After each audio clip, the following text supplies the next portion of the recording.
nggak akan berbeda hasilnya. Oke, ini saya ada pertanyaan sebelum saya lebih lanjut. Halo, silakan. Ya, Rizal. Tidak ada Pak, Nggak ada. udah dijelaskan tadi. Oke. Kemudian kita lanjut ke berikutnya.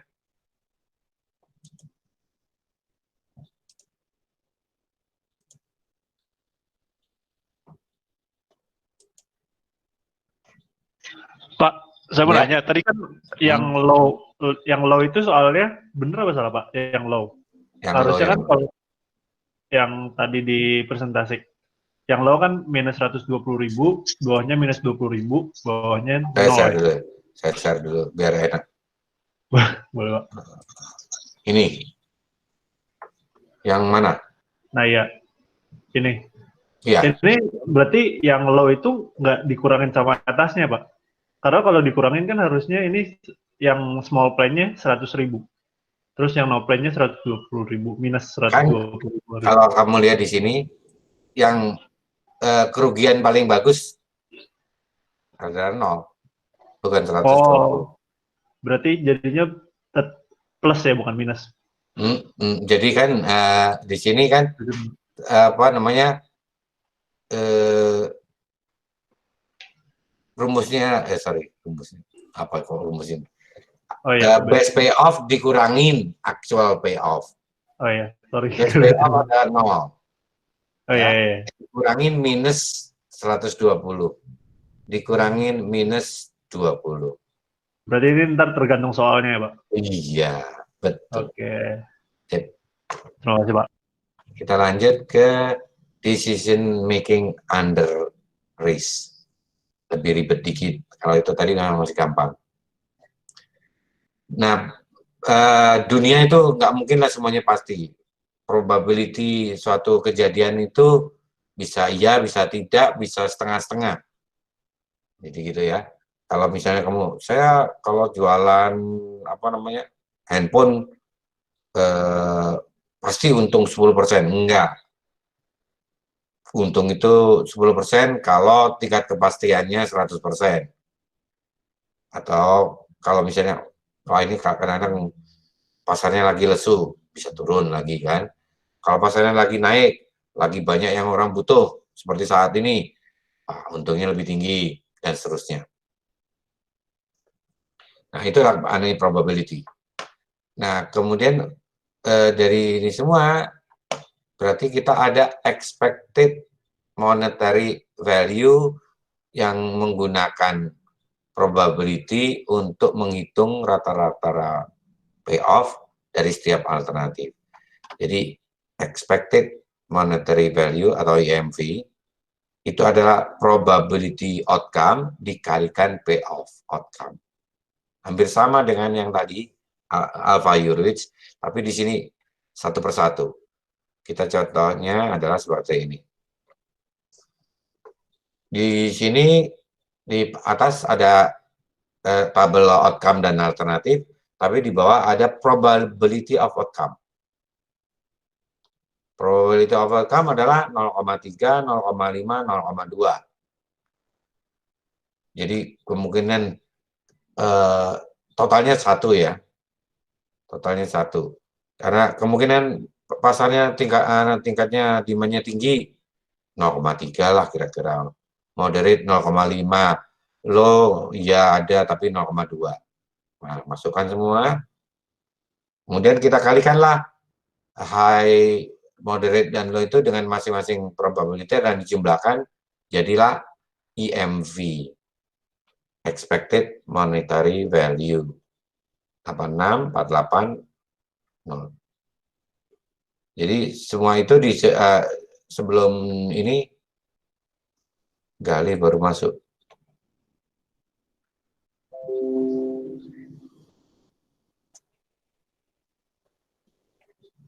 Ya, jadi ini dikalikan semua, dan dari ini dibandingkan, kemudian 1, 2, 3, ketemulah bahwa ternyata EMV yang large plan terlalu lebih tinggi, sehingga terpilih putusannya yang dipilih, silakan Bapak bikin large plan.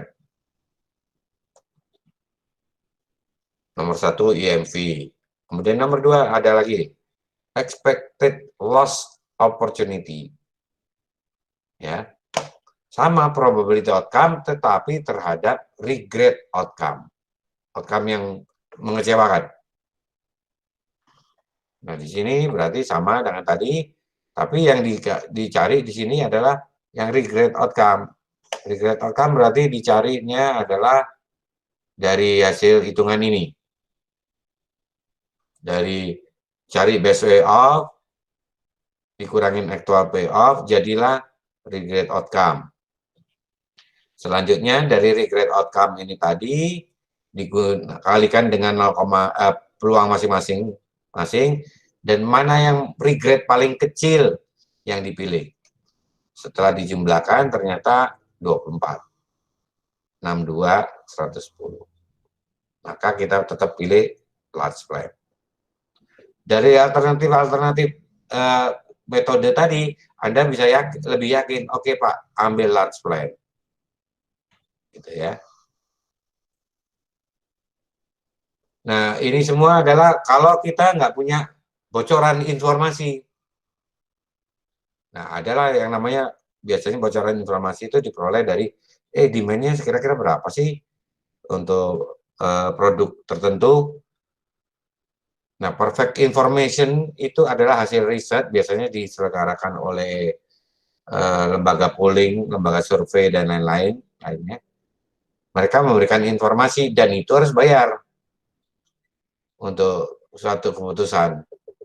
Maka perfect information akan menyatakan seberapa pasti bahwa outcome itu akan terjadi.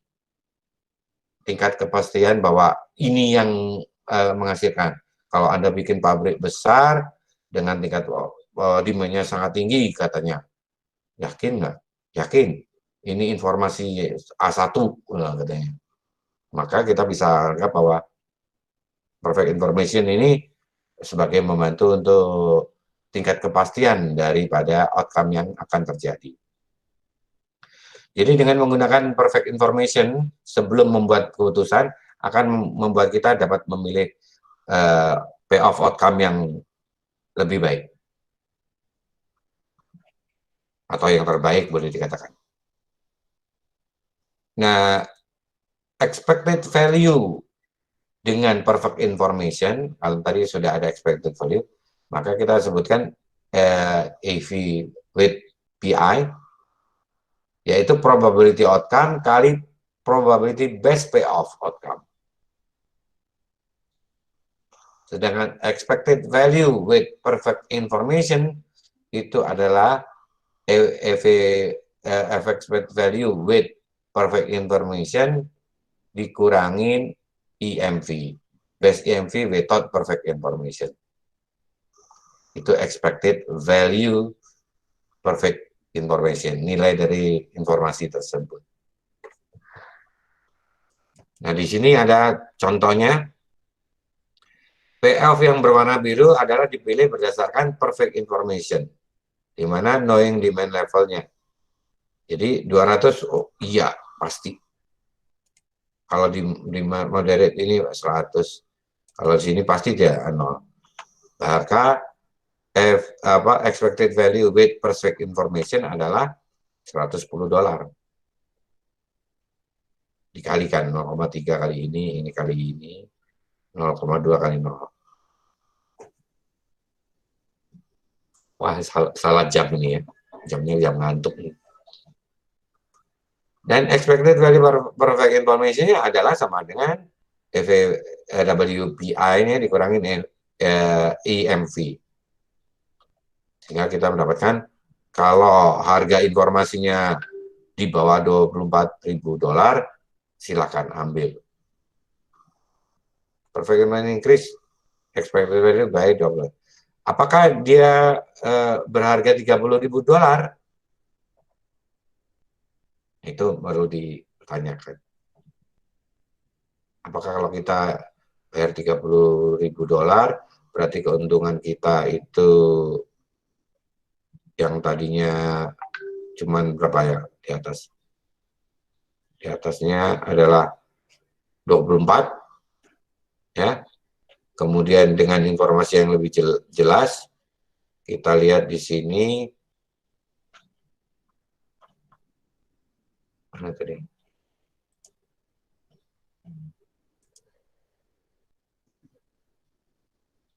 Dengan IMV hanya 86. Kemudian dengan perfect information menjadi 100. Hanya 24. Apakah dia kalau kita beli $30.000? Nggak perlu. Itu ya.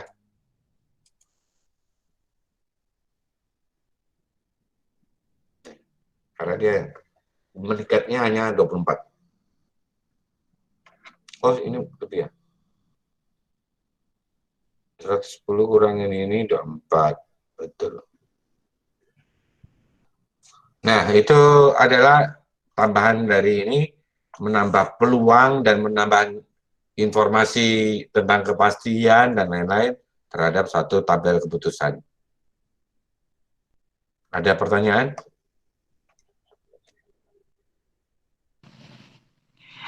Ada Pak, Ya, silakan. yang probability itu kan angkanya selalu sama Pak. Apakah di Oh, soal enggak. todikan itu Ini kan mungkin contoh bakal sekali. beda-beda masing-masing? Ya, bisa tergantung dari Berarti ini. bakal kemungkinan beda masing-masing Pak? Kemungkinannya masing-masing itu totalnya 1. Oh bukan Pak, maksud saya untuk IMV probability sekitar segini semua, ntar untuk IOL segini semua, ntar untuk yang Kan perfect informasinya information biasanya juga masing-masing. untuk yang masalah yang sama, informasinya biasanya 1. Kalau Oh, informasinya banyak, Anda harus mencari mana yang lebih pasti. Gitu. oh, Jadi oke Pak. tadi, ternyata ada ini lagi alternatif apa namanya outcome. Ya Anda harus tambahkan. Ada moderate, ada semi moderate, mungkin. Jadi ragu tapi masih ada lagi, gitu. Atau udah pasti tapi masih ada pertimbangan lain lagi. Jadi tidak 3 lagi, misalnya bisa 5. Nah, dan itu biasanya dari brainstorming dengan decision maker. Oh, kalau misalkan ini Pak, misalkan di Hmm. probability yang IMV itu kan 0,3, 0,5, 0,2. Itu Hmm. mungkin nggak berbeda Pak sama untuk yang perfect information. Atau mungkin bakal berbeda juga Oh, sama untuk loss. ya bahwa berarti Anda mempunyai information tentang probability yang bisa dibeli, ya. Saya coba sharing dulu ini biar kelihatan.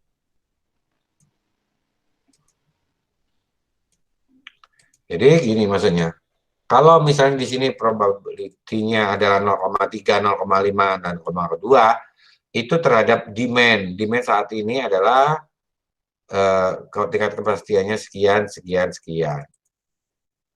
Gitu.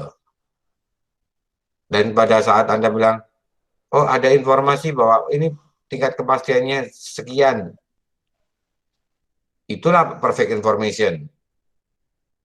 Kalau diperoleh dari riset dan lain-lain. Sebagai contoh gini, Anda ingin pasang iklan di TV. Di TV mana? Wah kita nggak tahu nih, langsung aja. Oh peluangnya kalau di TV apa ya, misalnya Trans, dia jangkauannya banyak karena banyak acara konyol-konyolannya. Kemudian di TV MNC, dia akan lebih banyak dicapai oleh orang bisnis. Itu informasi yang kita tahu cuma itu aja. Tapi seberapa besar peluang itu menjangkau konsumen Anda? Nah, itu baru kita bisa menduga bahwa oh peluang kita memperoleh eh, tayangan iklan kita akan disaksikan oleh 200.000 orang adalah sekian. Disaksikan 100.000 orang adalah 0,5. Lo adalah 0,2. Tapi kemudian ada perfect information dari lembaga rating yang Anda harus membayar untuk itu. Misalnya saya kasih lah Pak, ini harganya 5.000 informasinya, Nah, Anda bisa mendapatkan kepastian memutuskan dengan jelas bahwa high demand itu kemungkinannya peluangnya lebih tinggi. Jadi tinggal dirubah aja.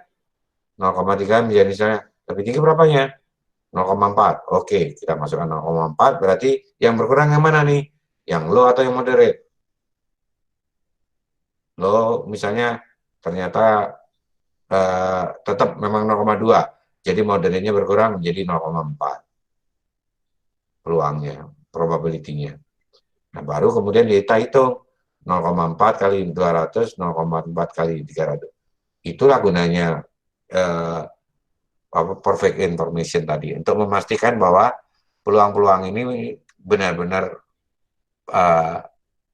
cenderung ke arah pasti. Oke, Rizal? Oke, Pak. Siap. Ada yang lain yang nggak ngerti? Diva udah tidur bangun? Udah bangun atau kalau dia tidur? Nggak ngomong Diva ya? Iya, ya. Nah, expected value for perfect information adalah tadi itu sudah. Nah, kita ke yang berikutnya, yaitu kalau tadi kita kan hitungannya dengan tabel, sebetulnya ini ada decision trees yang cukup